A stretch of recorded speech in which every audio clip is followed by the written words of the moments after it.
Oh, bali kabok. Ulit. Isa pa.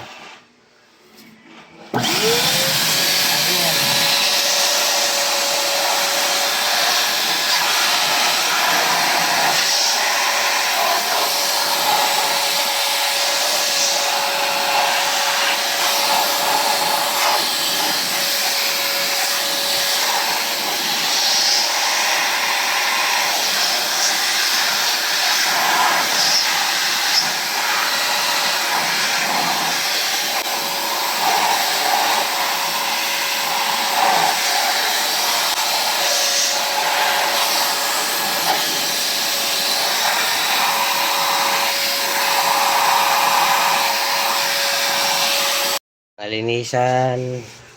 Naayos na natin ang itong putol. Sira yung switch. Kinabit ko na ito, dinikit ko. Ilagyan natin ng glue gun, glue stick. Pinalitan natin ng wire, putol. Tapos ito rin, ayan, putol yan. Hirap pong hinihinang yan, napakaliit. Tapos ito, kinalas natin ang buo yan, nilinis. Pati roon, tanggal yung mga yan. Nabit ko na rin. Ngayon, ito, okay na rin siya. Yung niya, nakalak na sa loob yan. Kinalas ko lahat yan. Nalinis na. Ito ay MA 8200 power amplifier. Nagda-drive to ng 4x18 dati. Matagal na pinamahaya ng mabait, hindi nagamit. Ngayon, moment of truth, no? On natin. Yung, wala na.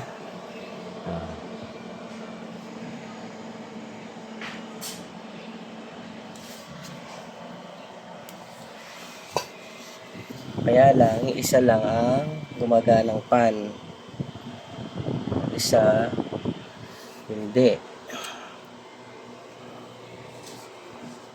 Siguro makano na lang ito. Check yung paper natin iba. Malamang panasira. Baka panasira. Ayun, may nakita pa akong putol. Ayan, no. Putol. Check yung paper uli natin yan. Alright. Testing ulit kung ayos na natin itong putol. Para sa pan dito. Okay, gumagana na lahat. Go! Ayan.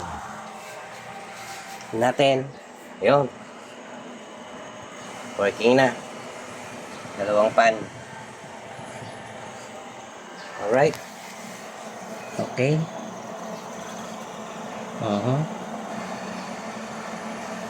Sana na.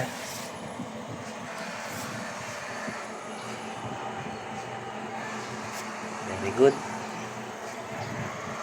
I-testingin na lang natin kung okay na siya sa audio. So far, so good na yung power. Normal na. Okay.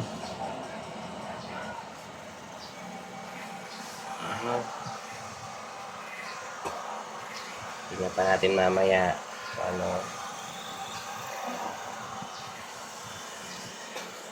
yung problema.